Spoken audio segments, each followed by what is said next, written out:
kung talagang seryoso ang ombudsman sa pag-iimbestiga, imbestigahan din nila yung laptop corruption scandal ng Department of Education. Nandoon si Zaldico.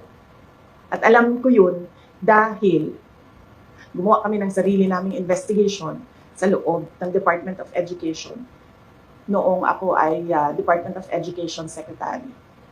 May I just say na merong confidential funds na pumunta doon sa paghahanap ng ebidensya sa investigasyon na yun.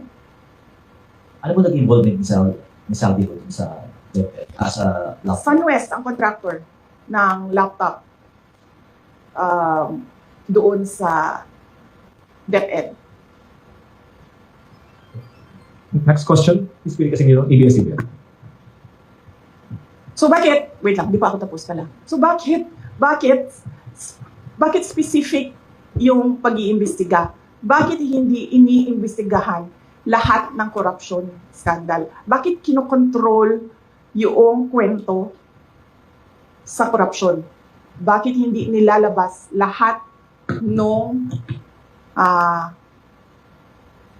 mga insidente o mga gawain o mga iskandalo sa corruption? Bakit pinipili?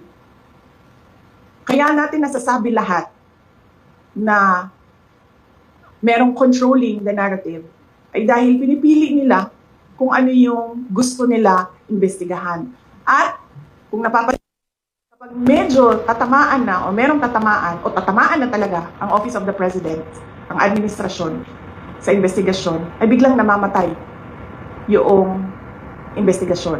O nawawala, o nalilibing, o nalulubog yung investigasyon.